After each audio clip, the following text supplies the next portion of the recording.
Welcome to the Story Fulfilled podcast, where we deep dive into how each character and story in the Bible come together to fulfill the story of God.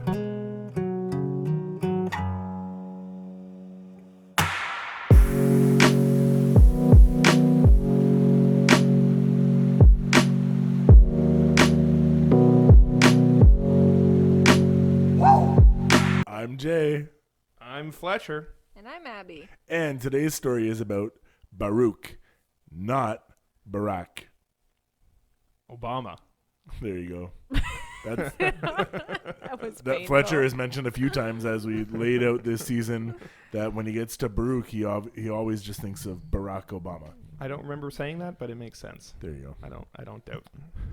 I don't think you're misquoting me on that one for sure. So Baruch had a special relationship to Jeremiah. Was a bullfrog. Yes. It's going to be a weird recording today. We're all in a weird mood, Was apparently. a good friend of mine. He was actually his scribe or his witness, and so kind of like a right-hand man, right? And so if you were to have a right-hand person, we'll say person because I'm a woman. yeah, and your So- right-hand man could actually not Sure, be a man. Sure, yeah. So if you were to have a right-hand person, who would you choose? We also have a part 2 of the We have a part question. 2. Whose right-hand man would you be? Yes. Or woman. Or person would you be? All right. What do you I'll got? start. I know who would be my right-hand man. And I'm going to... That's part 2, though. Oh, You gotta sorry. go part Sorry. one first. Part 1. Who would be... Whose Whose would right-hand man would I be? Yes. Whoa. That's... If you were to be someone's right-hand person, If you're listening to this, I'm sorry. This is hard to read out. if you were to be someone's right-hand right-hand person, man. Got who would it. you choose? Well, I don't have the answer to that one yet. I have the other one. Abby. Abby has hers. I do not. Jay does, though. I didn't, but then you sang the song. Jeremiah was a bullfrog. So you want to be a bullfrog's right Well, hand man? Yeah, kind of. Okay. Kermit. Okay. Kermit the Okay. Frog's right hand, which actually means that I would control him because it's the right hand probably Oh my of gosh. Jim Henson that actually gosh. controlled Kermit. And so You're taking this too I literally. want to be the Kermit puppeteer. That's very good. That's a great Okay. answer. I like that. I think I Sure. copped out a bit, but I'm No, going with it. that's very fair. And who would be your right hand man? Oh, yeah. Or woman? I think we've already established this in our squads. It's Forrest Gump. He's getting me water when I need it. There you That's go. it. Or Thanks, honey. Scoring Forrest. touchdowns. He's doing the whole thing. That's it. He's your Yeah. ping pong partner. There Yeah. you go. Going to war, carrying you out of Yeah. Vietnam. Yeah. I Great. really need to get these questions earlier so I spend more time actually thinking about They're them. on there the whole time. Abby writes That's them a couple true. weeks in advance. Yeah. The script, on the other hand, no. All right, Fletcher. So, whose right-hand man would I be? I'm going to go with Gandalf the All Grey. Hey, there you go. He's going Alright. to, entertain me with some fireworks, Okay. I'll hobble around, do whatever he wants, go on some adventures. I'm going to go with Gandalf. That'd Yeah. be fun. He could protect me, I'm sure. All right. Yeah. Sure. And Sure. who? I'll be like Frodo, Frodo jumping in the cart, oh, Gandalf, Well, you're that's back. it. He kind of was the right-hand man because Yeah. Gandalf's like, hey, Frodo, I need you to do this thing. Right? Exactly. Yeah. All right, there we go. Wait, you have to answer the other Oh, part. right, the other question. The one that you actually had the answer for. yeah. Ready to so rock. who would be my right hand man? I picked Mr. Shmee from Peter Pan. Oh my Okay. gosh. You didn't pick Riley? She's sitting right Sorry. there. No, Riley. She's sitting no, on your I'm right-hand sorry. side right now, actually. Mr. Shmee from Peter Pan. He's gonna give me a nice shave. He's gonna clean me off. Oh, that's good. Oh, Yeah, you need to Captain Hook. shave. I'll do whatever he wants. Yeah. So That's Mr. good. Smee, he's very funny. Okay. Okay. I'm going to pick. I don't know which one I want her to be, though. Okay, I need to not overthink this. I'm going to pick Wonder Woman. Okay. As which one? I don't know both. Oh. As both? Okay, wow. As both. Wait a second here. No. You can't be both. See, okay, I'm going to overthink this if I do anything else. So I think I'd want to be her right-hand man, I Woman. think. Yeah, Person. woman, person. And then who will be mine? I'm just going to go with Josh. Josh is your Joshy. right hand man. That's funny. He's not here, though, so. No. He might be listening. So if you're listening, Might hi be Josh. eventually. If you're 3 not, weeks later. oh well. Wow. Okay. that one. That was a tough question. That was a tough For some question. reason. It shouldn't have been. Yeah. Who would be your right-hand man? We'd love to know. Email us at thestoryfulfilledpodcast@story@bfmc.org. That's right. Or just pop into our social media. New Instagram? Not new the Instagram, but Instagram, the yeah. Instagram. Yeah, pop in there. It's possible that that'll actually just be a question that's on our story or It's true. on one of our posts. Who knows? And let us know. You need to follow to find out. So, what do they say? How do they say? Smash that subscribe Smash that like button. Smash that Smash like that or follow. subscribe, Yeah. There we go. We're That's really on going YouTube. downhill. We're on Yeah. All And right. as always, we also do encourage you to read the stories for yourselves to get the whole picture of what's going on. And today's story takes place in the book of Jeremiah. So last week we talked about the story of Nehemiah, the rebuilding of Jerusalem after its destruction in and around 589 BC. It was actually the last 2 weeks because we had Ezra and Nehemiah. And today we're actually jumping backwards a few years to when a prophet named Jeremiah told of the destruction of Jerusalem and the captivity that Israel was going to face. And so Jeremiah was the son of a priest named Hilkiah.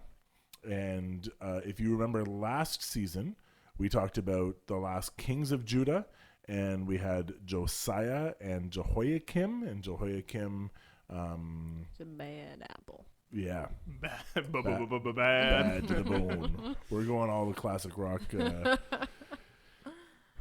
references today. So anyways, Jeremiah started prophesying in the 13th year of King Josiah, which is around 626 or 627 BC. And if you remember, Josiah actually became a king at the age of 8.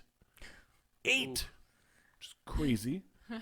And he rediscovered the law of Moses after it had been lost.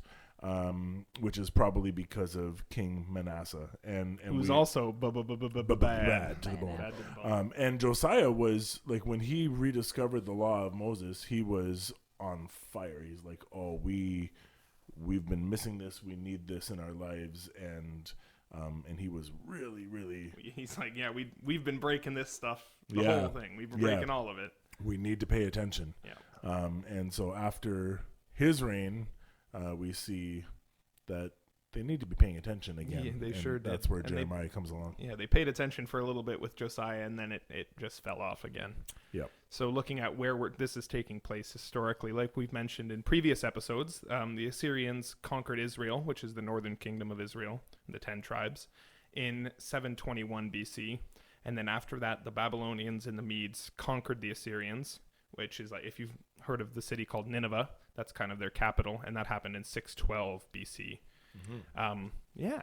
So in terms of location, this takes place in Jerusalem at the temple before it's destroyed. And in the chapter 36 that we're going to be reading today, or talking about, Baruch is told to read the scroll in the room of Gemariah, which was in the upper courtyard at the entrance of the new gate of the temple. So most scholars believe that the new gate was also known as the Eastern Gate, and it was called the New Gate for two reasons. One, they renewed constitutions and traditions there, and two, it was probably the most recently repaired at the time. So they're pretty classic They're with just their names. keeping it simple with the names. New Gate. New Gate. Also, Which yeah. It Go gets ahead. confusing when they start to repair another gate later. Yeah. That's the new gate. The new Newer, gate. newest. The newest. Yeah, you read newer. chapter 36 and it's like, oh, and then they went into this part of the temple and then they went into this, and it's like, oh man, I wish I had a map of the temple, Right. because it's like there's just a bunch of rooms they start talking about. Yeah. Anyway, today's story, not about Jeremiah. We're talking about his right-hand man, Baruch. No. And he was the son of Neriah, and he was the secretary and scribe of the prophet Jeremiah. Mm-hmm. We first hear of him throughout the book of Jeremiah, but specifically chapter 36 is when his story really takes place. And starts in the 4th year of King Jehoiakim. It's about 605 BC. So Jeremiah hears from God, and God tells him to write down all the prophecies that he had been telling to the people of Judah. And it's in hopes of changing the minds of the people to turn back to God. He was prophesying the destruction of Jerusalem and the exile of the people of Judah. Mm-hmm. So Baruch is then asked to go read this scroll. So Baruch is the scribe. So Jeremiah, read it out or said it, and Baruch wrote it down very diligently to very, very specifically. and he's asked to go read it in the temple because Jeremiah wasn't allowed. We don't know if it's like he was kicked out of the temple for, saying prophecies against Israel, whether Right. it's he's on house arrest, that kind of thing. He's not allowed in the temple. So he sends his right-hand man, Baruch, to go read the scroll. So Baruch goes to the temple specifically on a feast day, and it says it's in late autumn, to read the scroll of Jeremiah. And he does this, and the temple officials and the priests that hear Baruch reading ask him to, come read it to them specifically in a back room. Again, if you go read the chapter, it's like really specific what rooms of the temple they go read it in. That would be like super intimidating. It'd be It's like, hey, you, come here. come read this thing. That's Specifically to the leaders of the temple. Yeah, absolutely. Yeah. So they hear the scroll that Baruch has just read to them, and they realize, we have to tell the king. He's reading about the destruction of Jerusalem. He's reading about the exile of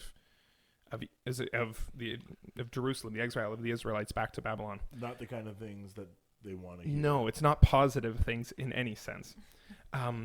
So they send Baruch to the back room. They say, look, Baruch, this is kind of dangerous stuff to be reading. You should go hide with Jeremiah, and we're going to go bring this to the king. So he goes and hides.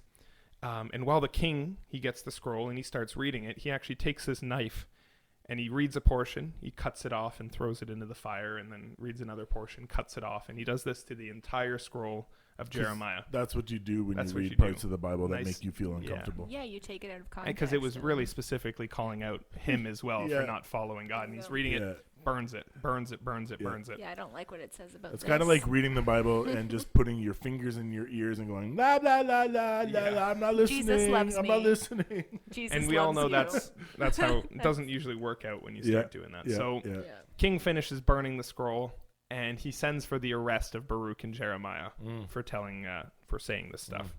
Well, they can't be found, and it says because the Lord hid them. I love that. Yeah. That's so funny. He got hid by the Lord. So Baruch and Jeremiah are doing a great job. They're hiding. God's keeping them hidden. And then the Lord talks to Jeremiah once again. He tells Jeremiah to write a new scroll. So again, Jeremiah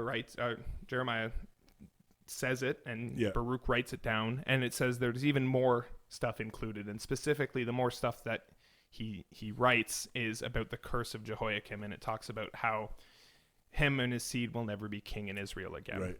And we actually talked about that last season on the second last episode. Yeah. Right. About the prophecy of Jehoiakim and how his bloodline was forever cursed. Right. So, of course, we know that Jeremiah's prophecy came true and Jerusalem was destroyed. The people didn't turn back to God, and they all went to exile into Babylon. And Baruch and Jeremiah end up going to Israel. They got taken there, and they stay together probably until they both die. Yeah. Now, you mean to Egypt, right? Go to Egypt. What did I say? You said Israel. I said Israel to Egypt. So a couple things stand out to me just as we're going through here. And the first thing is that we don't hear about him until chapter 32. Yeah, his name. And then he doesn't really do anything until 36. But yeah, the whole book basically. But he's been recording the whole book the whole time. Exactly. And a lot has happened in that time frame. And so it's just kind of neat that so much is taking place. And he actually is a key figure in that he's the reason we have it recorded, but we hear nothing about him until this instance. Honestly, this dude could have died so many times. Right?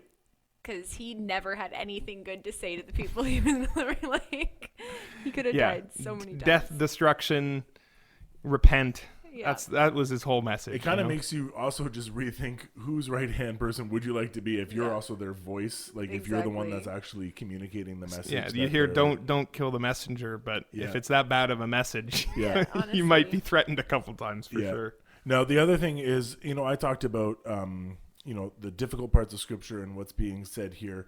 To be clear, what's being spoken here is the corruption of the king is being called out. And, so it's the king is responding to his own corruption being called out, which is a little bit different than just, the Bible making me feel uneasy.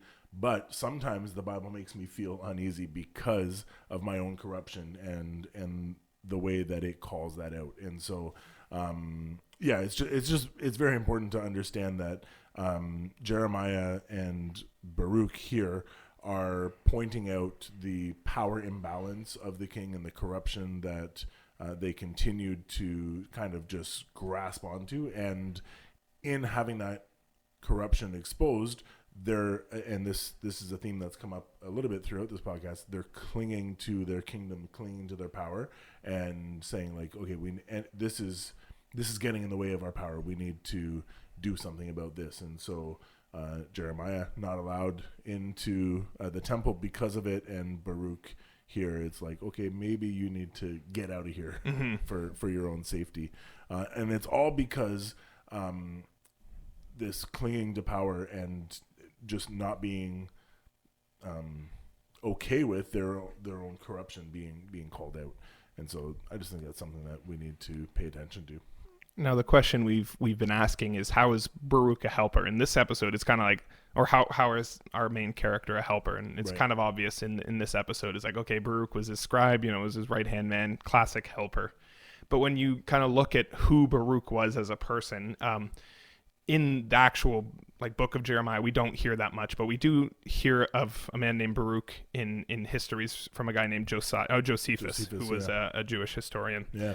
And according to him, Baruch was actually like an aristocrat. He was a high-class citizen. He wasn't some peasant boy who was just writing down. And he was the son of Neriah, who was probably a chamberlain for King Zedekiah of Judah.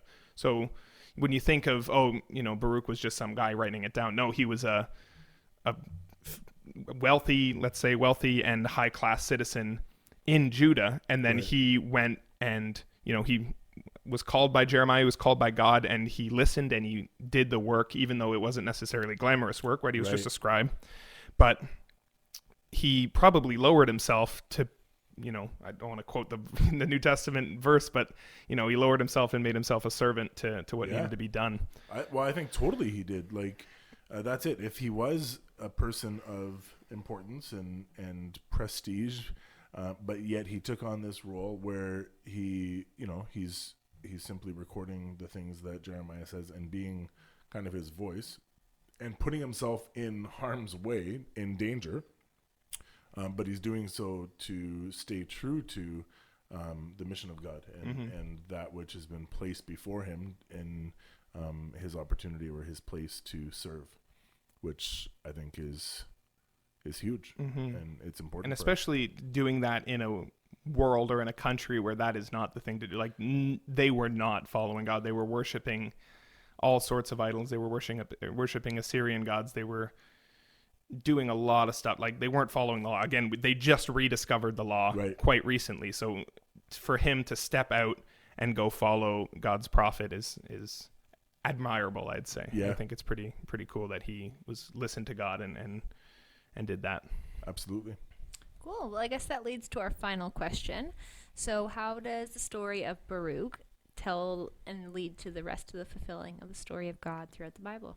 Well, like we've talked about, a lot of prophecy in Jeremiah, and that whole history of Israel just led to the Messiah eventually. And we see that Baruch reading the scroll and giving it to the king is actually what led to the king's line being cursed and changed the whole lineage of the Davidic kingship and eventually the line of Jesus. So just having him there and keeping the scroll of Jeremiah. Also, in the book of Daniel, he talks about the scroll of Jeremiah. That wouldn't exist. Right. Daniel and Jeremiah are very close together, years-wise. And if Baruch wasn't the one that was scribing Jeremiah's scroll, it wouldn't have spread across the nation. He was living in Babylon, Daniel was. Right. And this was written in Judah. That's a long distance. And if Baruch wasn't there to write the scroll and to perceivably pass it along and share it, there would be no Daniel to understand the prophecy that was made in the book of Jeremiah. Yeah, that's great. And so, because he stuck to his conviction, and recognized the importance of the scroll and just what it would ultimately lead to, which is the coming of the Messiah. Right? That's what all of the scriptures are pointing to, and because he recognized that, we see just him remaining true to that conviction and following through in that. Just so cool. Awesome. Thanks, Baruch. Yeah. All right. Well, that concludes our episode for today. Thanks for listening. Thanks for listening. Hope to see you next week. Bye for now.